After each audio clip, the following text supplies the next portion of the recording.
buenas tardes. Muchas gracias por la invitación a la doctora Medina Mora, a los organizadores, muy especialmente al doctor Jesús Ramírez Bermúdez, no solo extraordinario en este campo, que es el de ustedes, sino también en el mío, que es el de la literatura. Es un honor grande y también algo extraño estar en un auditorio hablándoles a médicos de literatura. De alguna manera hay algo que compartimos y es la lectura del cuerpo, de los cuerpos. Ustedes leen los cuerpos de las mujeres de una manera específica y de los hombres también, pero la conferencia habla sobre las mujeres. Y en el caso nuestro, cuando escribimos, hacemos también una lectura específica, distinta. Se me ocurrió que esta charla podía estar dividida en dos. La primera parte pretende problematizar algo complejo en lo que normalmente no pensamos, y es que cuando hablamos de mujeres realmente no estamos hablando de nada, de casi nada. Pensemos, decimos mujer, ¿y en qué pensamos? Cada uno de ustedes tiene una imagen en este momento. Parte de mi charla consiste en hablar de cómo hemos sido representadas las mujeres a lo largo de la historia de la literatura y de la pintura. En las distintas épocas, al decir mujer, aparecía siempre una imagen distinta, específica. No siempre ha sido la misma en todas las épocas. Se adecua al momento histórico. Y esto tiene que ver, por supuesto, con ideologías, pero en nuestra época tiene que ver también con aspiraciones y con mercadotecnia y con, en fin, lo que nos constituye ahora, la cultura así llamada posmoderna. Entonces, la primera parte va a tener que ver con este problema. ¿Cuándo vemos a una mujer como una individualidad y cuándo, en cambio, la vemos como una categoría? ¿Y para qué nos sirve? ¿Por qué hacemos esto? Cuando hablamos de cuerpo, hablamos también de cuerpo en varios sentidos. El cuerpo médico. Ustedes componen el cuerpo médico. Y es un bloque. Para nosotros los pacientes, el cuerpo médico es uno. Y quizá eso no sea tan malo, porque a fin de cuentas lo que esperamos es que nos curen, que nos alivien. Nosotros acudimos quizá más a ustedes, o casi igual que ustedes a los libros también, ¿no? Pero en fin, quizá no es tan importante decir me curó el doctor fulano, o me curó la doctora Merengana, sino finalmente me curó el doctor, me alivió, o la doctora. En el caso de la representación de las mujeres, la cosa opera de una manera distinta. Incluso para la medicina moderna hay que hablar de pacientes como individualidades, ¿no es cierto? Bueno, de esto va a tratar mi conferencia. Y después va a mostrar distintos tipos de mujeres a lo largo de la historia y qué han representado y por qué han representado eso.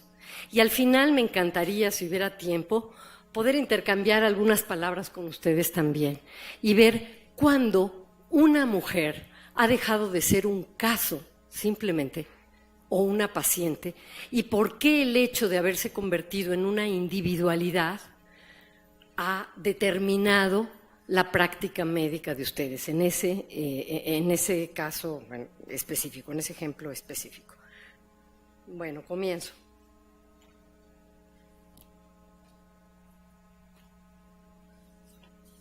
Desde chica tuve una clara percepción de la diferencia. Y esa diferencia nació con el cine. Recuerdo la tarde y la casa de Tlalpan, el televisor en blanco y negro y la película. Se llamaba Besos Brujos. En cierto momento, la actriz Libertad Lamarque, que como saben no es ella, se lanza contra el canalla que la besa a la fuerza, buscando echarlo de su vida, aunque antes le aclara: ¿quiere mis besos? ¿Quiere mis besos? Pues tome mis besos, devuélvame mis besos. Yo observé la escena con pasmo y fascinación. Por la literatura sabía de amantes despechadas que tras la ruptura pedían la devolución de cartas, anillos, listones y otros objetos. En cambio, no había sabido de nadie que pidiera la devolución de su honra, la devolución de sus besos. El robo de un beso empezó a ser algo más que el kitsch que después estaría presente en algunas de las novelas que escribo. En ese momento se volvió el punto de partida de una educación sentimental y también la certeza de que yo, igual que la actriz, pediría la devolución de mis besos algún día. Habitar este cuerpo marcó desde el inicio una forma de gestualizar y de moverme, un modo de hablar y desear, lo que como niña me estaba permitido. En aquel entonces del que les hablo, ser mujer era sobre todo un modo de no hablar, según yo veía en mi madre y mis tías cuando estaban en público, un modo de no intervenir en las conversaciones de los hombres más que cuando suspendían la charla y llegaba el momento de la tos o de ir por otro bocadillo o por una copa. Claro, en la esfera de lo privado nadie las podía callar. En público, en cambio, mi madre y mis tías ensayaban distintos modos de atender la conversación. No es que no tuvieran algo interesante que decir, era una actuación, algo semejante al Devuélveme los besos de aquella película, algo performativo. A fuerza de escuchar lo que decían unos y otras, descubrí muy pronto el placer de la lectura. Fue el hábito de oír observando esa representación el que me llevó a la literatura. Leer es oír otras voces, leer es estar siempre en compañía. Es habitar un cuerpo que sea capaz de migrar de su condición inicial, siendo hombre y mujer. Es resistir a la tentación de resolver esa discrepancia o cualquier otra. Es poder disentir, es decir, no. Es ser Ana Karenina y arrojarse y no arrojarse a las vías del tren. Es ser el Quijote y el Marqués de Sade y soñar sueños imposibles o prohibidos. Es ser un alma sin género, un alma degenerada, y desde allí explorar los límites del conocimiento como quiso Sor Juana. Es decir, leer es un acto travestista. Les aseguro a todas las mujeres que están aquí que cuando leyeron por primera vez el Quijote, ellas fueron el Quijote, no fueron al Don San Lorenzo. Les aseguro que cuando leyeron La Metamorfosis, ellas no fueron las hermanas pérfidas, fueron Gregor Samsa. Leer es un acto travestista. Es un acto radical también. Es ser Gregorio Samsa y luego de una noche de sueños intranquilos, vuelta cucaracha, no pensar más que en ir al trabajo. Y es también ser Bartleby y decir, preferiría no hacerlo. Pero leer no te exime de vivir una vida desde una sexualidad y un género, y menos aún desde la conciencia de que es como mujer como serás vista y como serás vivida. Por ser mujer, tu cuerpo ocupará un papel central en tu vida. No obstante, toma años aprender que decir mujer es casi no decir nada, que decir mujer es apenas un atisbo. No es lo mismo ser mujer en la Sierra de Oaxaca que ser mujer en Oslo. No es lo mismo ser la niña de los ojos de papá que ser la niña más agua que tiene que ganar la calle. Y no obstante, hay un elemento que compartimos todas, una genealogía que hizo que nuestras madres se atrevieran a algo que en cambio tuvieron que aceptar nuestras abuelas y que a su vez las abuelas se negaran a algo que tuvieron que acatar con docilidad las bisabuelas. Ese algo fue la interpretación de un cuerpo. Espacio de placer, pasión, deseo, sitio de la concupiscencia y debilidad, la mujer es la percepción del uso del cuerpo para otros. El tribunal que juzgó a Yakiri Rubio, la joven encarcelada el 9 de diciembre de 2013 por el asesinato de su agresor sexual, resolvió que se había cometido un homicidio en legítima defensa con exceso de violencia. Así que el proceso penal en su contra no la exime. El juez 68 de lo penal se declaró incompetente del caso y los magistrados, entre ellos una magistrada, coinciden en que Yakiri se defendió, pero su defensa fue excesiva. ¿Cómo puede alguien defenderse en una violación de forma mesurada? ¿Qué quiere decir en este caso violencia excesiva? Pero más importante aún, ¿con qué derecho se juzga ahora a esta mujer solo como un victimario, cuando la defensa de Yakiri ocurrió por ser ella la víctima? ¿cuándo es conveniente pensar en una mujer como un sujeto sin género y no como fue vista por su agresor, es decir, como una categoría? Aquí tenemos 4 modelos de mujeres pensadas como una categoría, como objeto sexual, objeto de deseo. Desde una religión, en el instante en que es pensada así, se convierte en una categoría, como una madre rodeada por hijos, y como una virgen, otra categoría. Situaciones como la venta de niñas indígenas tzotziles, celtales, zoques, triquis y de otras comunidades, como las que denunció Nadia Maciel Paulino, indígena nahua, quien explicó que en el comercio una niña entre más pequeña vale más, conforme va creciendo vale menos, y si tiene estudios vale aún menos, nos obligan a pensar en el momento en que una mujer es expropiada de su cuerpo y en ese otro en que el establishment médico, social o jurídico decide volver a confrontarse con la idea histórica de la mujer para su conveniencia propia y sus fines. Algunos momentos históricos también nos obligan a pensar en lo que el poder de un gobernante puede hacer contra un cuerpo, contra el cuerpo de una mujer, y el modo en que puede determinar la percepción de ese cuerpo hasta volverla realidad. Pensemos en las declaraciones del ahora presidente de Estados Unidos, Donald Trump, en torno a lo que puede hacer con una mujer si lo desea. Están todas subidas sus declaraciones en Internet y creo que son de todos conocidas, ¿no?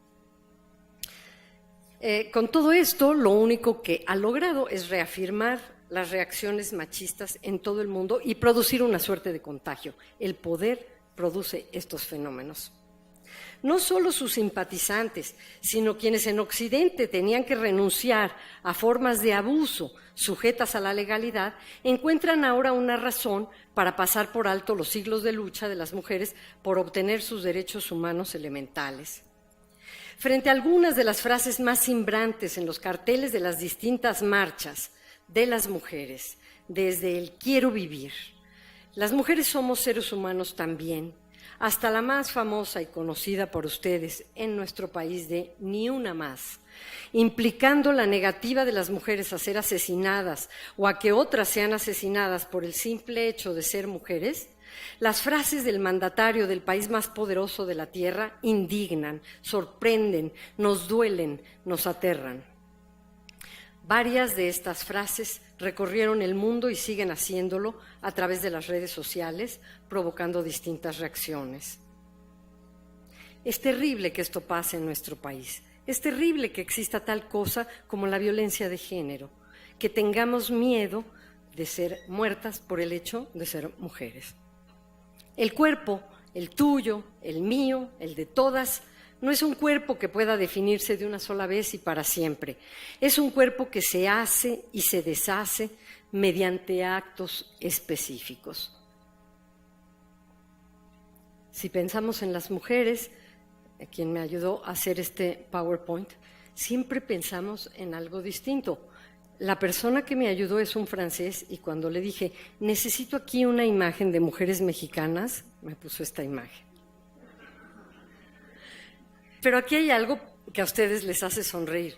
Son mujeres, solo mujeres de la clase media. Es solo un tipo de mujer, es decir, las pensó como una categoría. Frente a algunas de... no, esto ya pasó, perdón.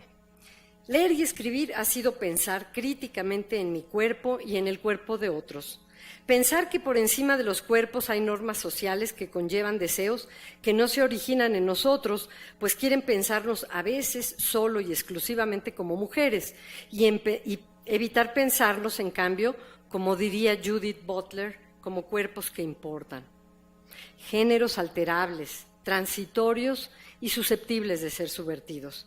Historias individuales, existencias que no están decididas por el género, sino cada día, mientras estamos vivas, en proceso de construcción y reconstrucción y en contextos específicos. Leer y escribir desde este cuerpo ha sido también pensar en cómo se ha construido nuestra identidad, es decir, en qué hemos sido y en qué somos desde la percepción de los otros. Las primeras formas de representación de las mujeres coinciden en visualizarla como una criatura temible, esto lo sabemos todos. Desde la Biblia y hasta la Alta Edad Media, la mujer es origen del pecado, sujeto de temor, de sospecha. En el siglo XII, en cambio, llega el primer cambio radical en Occidente con la invención del amor cortés, que transforma sensibilidad y modales, pero sobre todo que cambia la percepción de las relaciones entre las mujeres y los hombres. Todos saben lo que es el amor cortés, ¿verdad? Todos saben que gracias al amor cortés nos enamoramos. Podemos hacer una transposición, no es muy difícil, de algunos de los sonetos del amor cortés a las canciones, a los boleros contemporáneos. Roberto Cantoral tiene en su centro muchos de estos elementos. Voy a citar después un poema de Góngora. Y sabemos también que por el amor cortés, el Quijote, la magna novela en nuestra lengua, hace que Alonso Quijano, ya convertido en el caballero de la triste figura, vea en una posadera, en Aldonza Lorenzo, una dama típica representante del amor cortés, a quien dedica su lucha, ¿no? Dulcinea es uno de los personajes más fascinantes de la literatura y uno de los más enigmáticos. ¿Por qué? Es divertida, independiente y cínica cuando habla por boca de Aldonza Lorenzo. Pero Dulcinea, sin embargo, es un personaje que no existe. Ha llegado a nuestro tiempo y sin embargo es inexistente, o más bien un personaje que solo existe en la mente de Don Quijote. Gracias a él, ella es virtuosa emperatriz de la Mancha de sin par y sin igual belleza, la dama más fermosa sobre la faz terrena, cuya fermosura deben proclamar, aún sin conocerla, propios y extraños, tal como ocurre con los mercaderes a quienes encuentra Don Quijote. Dulcinea es el ejemplo de la reverencia y el amor incondicional, de las cualidades que han de constar no solo al enamorado, sino a todos aquellos con quienes éste se topa en su camino. Dulcinea es también un símbolo, es un símbolo de fe. Cuando en el capítulo 32 de la segunda parte, la duquesa pregunta a Don Quijote si en verdad existe Dulcinea o no, este, airado, responde: Dios sabe si hay Dulcinea o no en el mundo, o si es fantástica o no es fantástica, y esas no son cosas cuya averiguación ha de ser llevada al cabo. ¿Qué mayor prueba de amor puede haber que no necesitar dar fe de la existencia del amado? A Don Quijote le basta con ver a su dama como ésta debe ser para él, lo mismo que ocurre con quien se enamora. ¿Quién de nosotros aceptaría que un desconocido viniera a decirnos que el objeto de nuestro amor es todo lo contrario de lo que vemos en él? ¿Y qué sentido tendría atender a esa razón? El enamoramiento es ese estado fatal en que se suele ver al prójimo mucho mejor de como es y se descubre en el amado o la amada cualidades que no hay que demostrar. El enamoramiento requiere de la prueba contraria a la de Santo Tomás, porque no necesita ver para creer. Creer es suficiente prueba para quien realmente quiere ver. Los enamorados suelen fantasear con la idea de que el mundo encuentra en su objeto amoroso lo mismo que ellos ven. En un acto extremo, como lo son todos en Don Quijote, este obliga a unos mercaderes a quienes se encuentra a jurar que Dulcinea es la dama más hermosa sobre la tierra. Los mercaderes se niegan a afirmar tal cosa porque dicen no conocer a la dicha dama. ¿Pero cómo?, se indigna el hidalgo. Y en una lección de superioridad moral, Don Quijote afirma que no tiene ninguna gracia decir de una mujer hermosa que es hermosa. El verdadero mérito, afirma, está, sin verla, en creer, confesar, afirmar, jurar y defender que lo es. De esta afirmación depende que el amante pueda inspirarse para ser quien es. ¿Cuándo nació la idea de la mujer como inspiración? ¿Cuándo se pensó que ella podía ser el impulso que da fuerza al hombre para llevar a cabo sus tareas más notables y heroicas? El primer atisbo está en lo que llamamos amor cortés, esa construcción del siglo XII que pervive más o menos tamizada hasta nuestros días. Este estilo amatorio, cuyos orígenes se remontan al Ars Amatoria de Ovidio, está presente en las canciones de trovadores y en los sonetos de Petrarca, y es el centro temático de obras como Lancelot, Tristán e Isolda, y luego Romeo y Julieta, y luego todas las historias de enamorados hasta nuestros días, que van a reproducir siempre los mismos elementos. Es decir, estamos hablando de una construcción hecha hace 9 siglos. Las variantes de ese uso amoroso que vemos hoy en día son en realidad una herencia viva que permean nuestros actos y nuestros sueños. Es casi increíble pensar que una idea se apodere de un grupo humano y de una época de tal suerte que se perpetúe y la sintamos como algo biológico más que cultural. Nadie podría vivir la experiencia amorosa. Ustedes son médicos y tal vez piensan otra cosa, ¿eh? Nadie podría vivir la experiencia amorosa hoy en día sin acudir a sus modelos literarios. Y no nos enamoraríamos si no vivieran hasta nuestros días estas antiguas formas de cortejo. Hay un escritor muy interesante norteamericano que se llama Don DeLillo, que dice que no hay un solo deseo que no venga de alguien, que no nos haya sido inoculado, que no existen los deseos originales.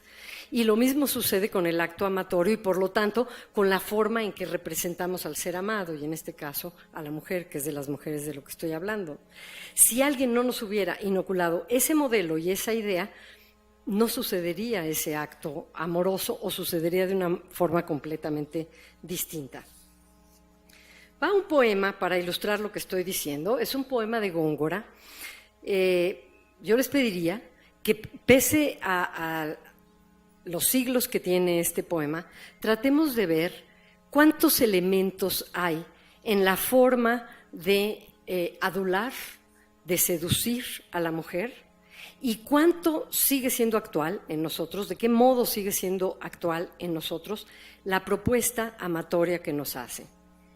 Dice el poema: mientras por competir con tu cabello, oro bruñido, el sol relumbra en vano, mientras con menosprecio en medio el llano mira tu blanca frente, lirio bello, mientras a cada labio por cogello siguen más ojos que al clavel temprano, y mientras triunfa con desdén lozano de luciente cristal tu gentil cuello, goza cuello, cabello, labio y frente, antes que lo que fue en tu edad dorada, oro, lirio, clavel, cristal luciente, no solo en plata o viola troncada se vuelva, mas tú y ello juntamente en tierra, en humo, en polvo, en sombra, en nada. Es decir, ama ahora, carpe diem, ¿no? Es inquietante pensar cómo es que esos deseos han llegado hasta hoy y cómo es que esos modelos de mujeres han llegado hasta hoy. Dulcinea no solo es un personaje que nos hace reír con tanta ironía, era ya un sueño soñado por quienes antecedieron al caballero de la triste figura. Antes de serlo, Dulcinea se dividía en dos. Antes de ser Aldonza Lorenzo, esa fregona dentro de la que cabe una dama, mucho antes era la personificación de lo oscuro y lo siniestro, esa deidad femenina en Occidente que desde la mitología clásica y la Biblia toca la cima con ese de las mujeres que provienen de lo bajo y que harán caer al hombre aún más bajo. Leo un párrafo de El Diablo y Cervantes. A la imaginación misógina de Horacio, Virgilio, Tíbulo o Luciano, los pensadores cristianos añaden poco a poco numerosos pasajes veterotestamentarios y apócrifos, no menos drásticos, que señalan a la mujer como la principal culpable de la expulsión del paraíso. A la insistencia de la escolástica por repartir lo conocido en inconciliables oposiciones aristotélicas, se sumará la falsa idea de que las mujeres constituyen una minoría, no solo espiritual, sino incluso estadística. Convencidos de que la mujer está llamada a regir en un mundo alternativo que podría resultar amenazante para el hombre, Los miembros de una sociedad engañosamente patriarcal se repiten hasta el cansancio que la mujer es no solo físicamente débil, sino flaca de voluntad, dada a la murmuración, al chisme, proclive a interesarse demasiado por el poder que extraoficialmente brinda su estrecho contacto en la esfera doméstica y por todo ello más propensa que el hombre a dejarse seducir por las fuerzas del maligno. Pero no siempre fue así. En el espléndido libro de Bram Dijkstra, que les recomiendo, Ídolos de perversidad, se habla de cómo la mujer en otros siglos, por ejemplo el siglo XVII y XVIII, va a ser representada en faenas a la par que el hombre, trabajando. Casi todas las pinturas que vean ustedes de esta época, y principalmente pinturas de Frans Hals, por ejemplo, ¿no?, la representan siempre en un trabajo que implica la fuerza física.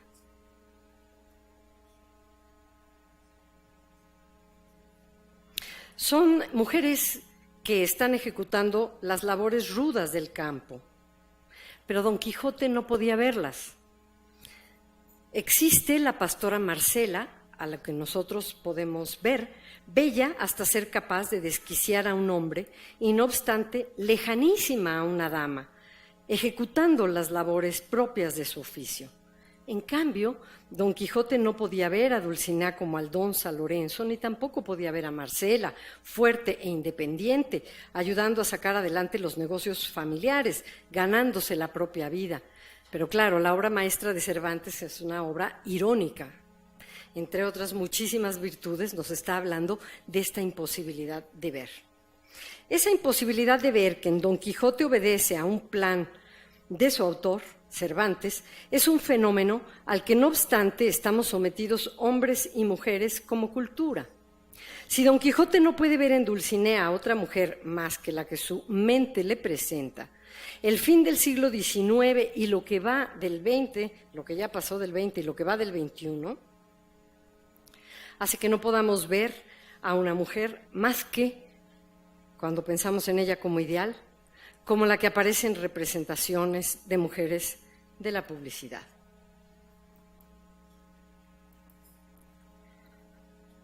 Mujeres delgadísimas, tal como las pintan los cánones de la moda, de la mercadotecnia, de la cultura. Este es el ideal, ustedes lo saben. Mujeres esdrújulas, es decir, lánguidas, pálidas, enfermas, expuestas en cuadros y pasarelas, mujeres talla cero. Si nos detenemos un minuto a pensar en este absurdo, ¿cómo puede existir la talla cero? Cero es lo que no existe. Empieza a partir del 1 lo que existe. Pues bien, existe la talla cero en las tiendas, ¿no? Cuanto más débiles, más apetecibles. En realidad, estas mujeres que parecen tan originales del siglo XXI son herencia del siglo XIX. Casi siempre los fines de siglo traen esta configuración, esta representación femenina, medio apocalíptica. Es algo curioso. Pero pensemos en las mujeres vampirizables.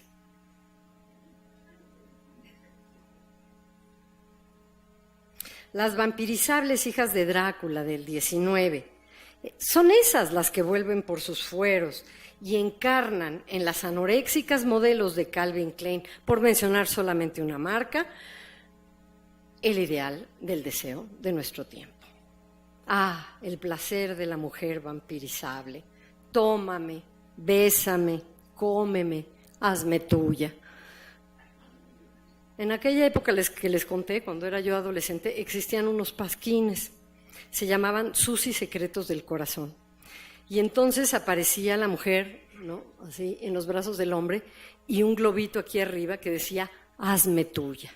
Y ese era el ideal. No obstante, no siempre fue así. Después del periodo del amor cortés y tras los siglos subsecuentes de mujeres ingeniosas, juguetonas, discutidoras, las encontrarán ustedes en la literatura de esos siglos, y nada espantadizas de la literatura y de la pintura, llegó el culto a la invalidez, fines del siglo XIX, segunda mitad del siglo XX, que no primera mitad del siglo XX, porque ahí cambió todo. Después de la Primera Guerra Mundial cambió todo. Después se vuelve conservador y después vuelve a cambiar. Lo vamos a ver ahora, ¿no? ¿Por qué en el siglo XIX habrá habido un retroceso tan grande, tan significativo? ¿Por qué el siglo XIX vuelve a encorsetar a las mujeres, a pedir que tengan cinturas de avispa? Los hombres sí las pueden tener de obispo, porque ellos, cuando entran al mundo industrial y trabajan en la banca, ¿verdad?, tienen que demostrar que tienen poder económico. Y el sobrepeso era una marca en el siglo XIX de poder económico, pero eso lo podían tener ellos. Ellas se desmayaban todo el día, ¿no? Tenían vaídos, les tenían que traer las sales de todo y por nada. Y además se supone que eso era de buen gusto. Si no pasaba eso, ponían en ridículo a su hombre, porque estos hombres que habían pasado a formar, digamos, las filas de ese capitalismo primero industrial, debían demostrar parte de su poder con estas mujeres débiles en su casa, llenas de hijos, casi sin poderse mover por los ropajes, ocupadas muchísimas horas del día en acicalarse, peinarse y todo lo demás que tenían que hacer. Y esto es rarísimo cuando uno lo piensa en un tramo largo de la historia. Porque, ¿saben qué nos ocurre? Que pensamos de pronto en las mujeres de una época como si siempre hubiera sido así, como en algo estático. Entonces, todas estaban en casa, ¿no? Todas son la famosa monja casada, virgen y mártir. No, esto pasó en el XIX y pasó por razones económicas específicas, porque había una conveniencia específica de un sistema. Pero no pasó antes, porque ya se los enseñé en las pinturas de Frans Hals y en el Quijote y todo esto, ¿no? Bueno, qué curioso, el siglo XIX, en Europa, en Inglaterra, es el siglo de las grandes aventuras, de los viajes, de los descubrimientos, es el siglo de Darwin. Se cambian las mediciones del orbe por de pronto las mediciones de otra índole. No venimos de Dios, no, el cliptodonte tiene un antecesor, no hubieran cabido todas esas criaturas por la puerta del arca de Noé, no hay quien las hubiera podido meter ahí. Son palabras de Darwin, aunque estoy parafraseando, pero todo esto está en el origen de las especies. No, punto, no. Digan lo que digan y me condene quien me condene, no. Y mientras esto está sucediendo por el otro lado, monja casada, virgen y mártir, y estos otros modelos de mujer sometida y en su casa. Bueno, la valía de cada uno la determinaba lo que decía ese cada uno y lo que decía su cartera. Y las palabras que se decían se corroboraban con la evidencia de lo que se veía.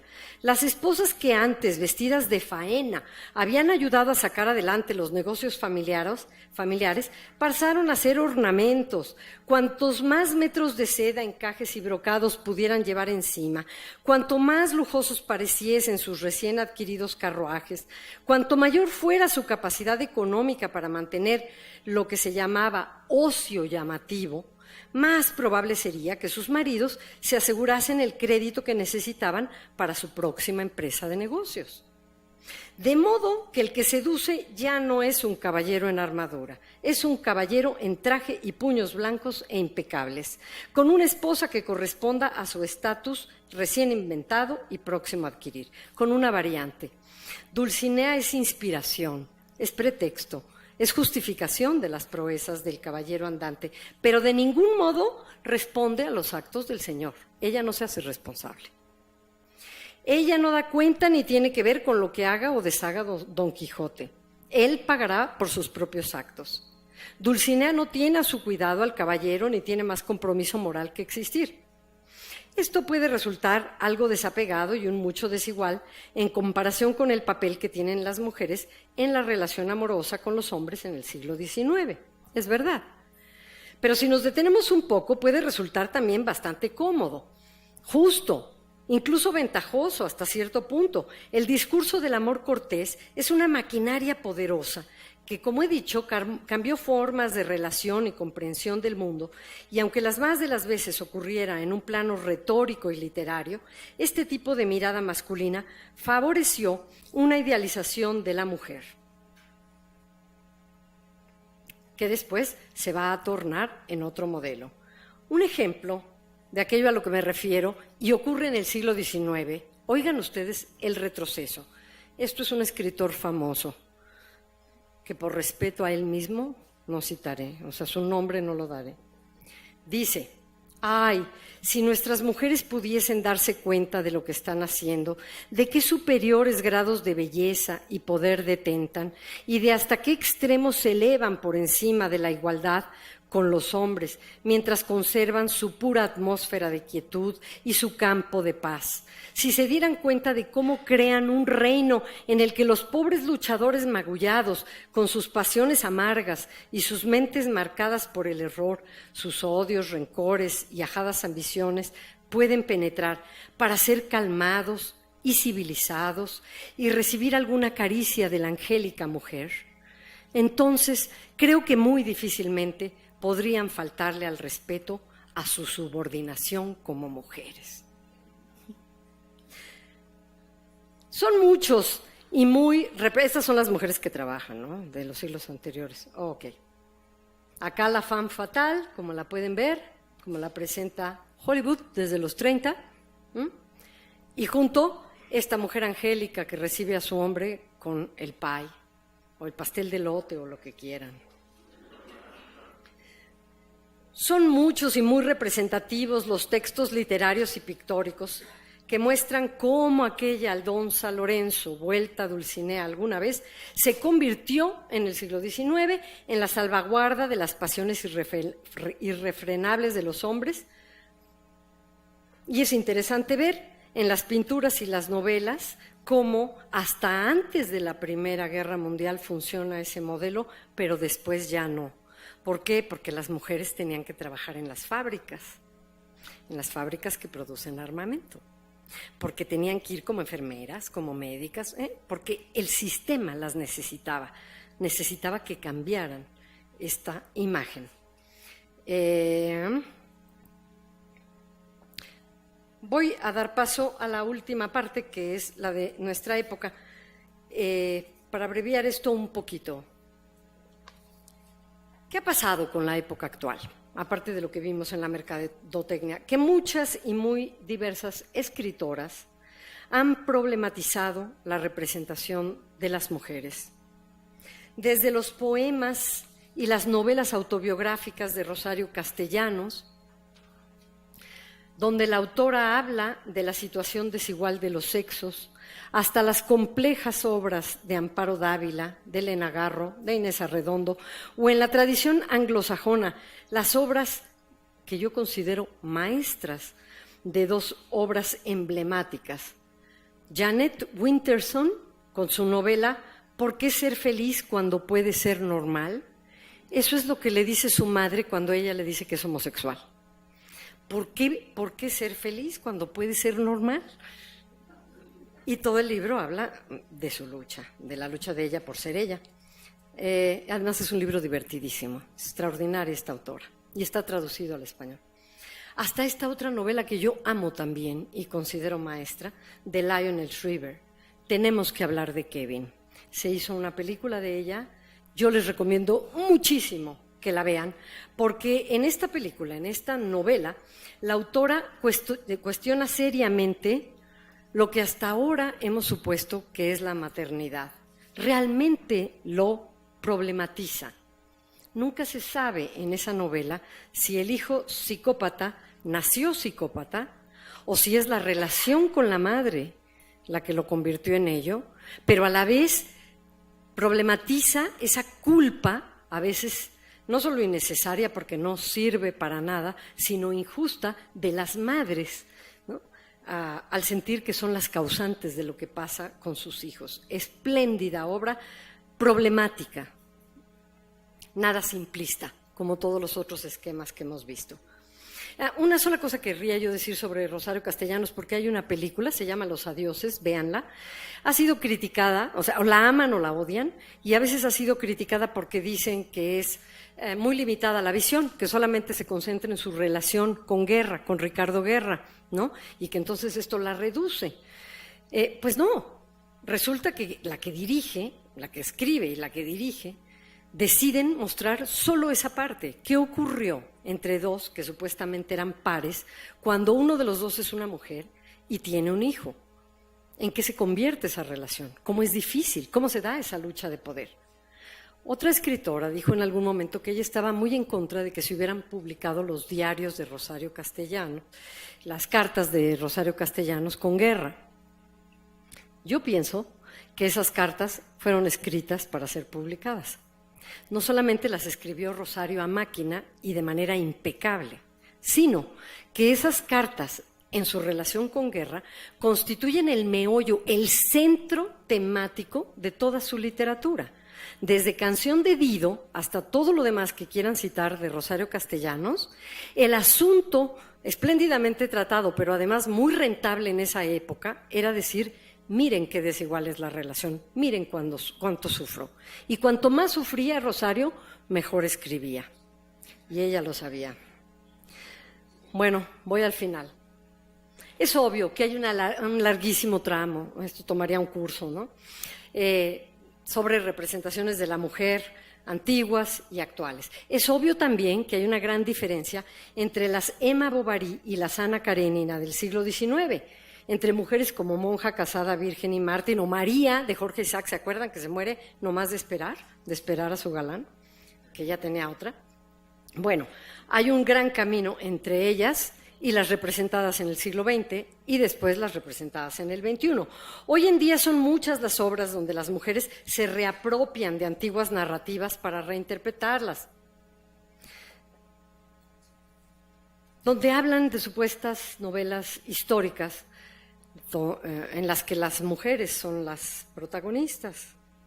Entonces me voy a permitir un pequeño anuncio, porque aunque la editorial no trajo la novela, acaban de reimprimir La corte de los ilusos, que es habla sobre el papel de las mujeres en la época de Iturbide, es decir, de qué manera la vida privada de las mujeres incide en la historia pública. Y también incluye otra novela que tiene que ver con el papel de las mujeres también en la época darwinista y en la actual. Bien, tenemos dos últimos modelos de mujeres. Este es uno. Seguramente la mayoría aquí, si no leyó las novelas, la trilogía de Larson, vio las películas, ¿no? Los hombres que no amaban a las mujeres, o vio por lo menos una. Súper atractivo modelo de mujer. Ajá, pero hay un problema. Pensemos en la heroína de la famosa trilogía Millennium del escritor sueco Stieg Larsson.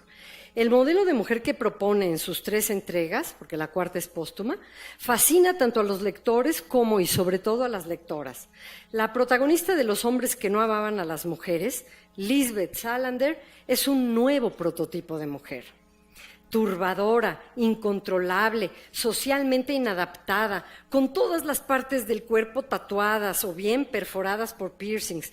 Todo esto hace de ella una suerte de proscrita, de réproba social, pero pese a haber sido víctima del abuso de los hombres, tiene extraordinarias cualidades como investigadora, entre ellas una excelente memoria fotográfica y un extraordinario dominio informático que le permitirán encontrar lo inencontrable, es decir, le permitirán ejercer la justicia por propia mano y hacerlo como si dijera 1, 2, 3 por mí y por todas mis compañeras. Muy bien, dirán ustedes, pues no es un mal prototipo para las mujeres. De acuerdo, pero hay un pequeño problema. Es un prototipo construido por un hombre. Ahí les va otro prototipo y tiene que ver con la editorial donde yo publico. El libro Superventas de la editorial Random House Mondadori es un libro que ofrece una visión de la mujer anacrónica y para algunas lectoras como yo, inconcebible y casi indignante. Cuando le pregunté a Roberto Banchik cómo habían elegido publicar 50 sombras de Grey, ese bodrio, que aparte de todo es un plagio de una novela anterior que se llama 9 semanas y media, escrita por una mujer, y si sabían del éxito comercial que ese libro tendría, me contestó lo siguiente: mira, es un libro que pasó con 10 de calificación el escandallo. Me explicó que el escandallo es una suerte de examen que se aplica a los libros, donde se toman en cuenta muchos factores, entre ellos el tipo de lector al que está destinado y la repercusión que el libro tendrá para sus lectores. Era fácil prever el éxito de las 50 sombras, me dijo. ¿Y por qué? Pregunté, porque iba dirigido a las mujeres y, sobre todo, porque responde a una fórmula predecible que les fascina. Batman se coge a Cenicienta. Casi me muero cuando me dijo eso. Pero me muero no por él ni por la decisión editorial, me muero por nosotras. ¿Por qué? ¿Y por qué leemos estos libros también? ¿Y por qué hay esa supuesta fascinación, ¿no? Incluso en mujeres feministas. Muy bien. Las ideas, los libros, afectan percepciones y emociones, determinan formas de vida y conducta. Las palabras que acompañan las acciones de un gobierno también. Las decisiones médicas también.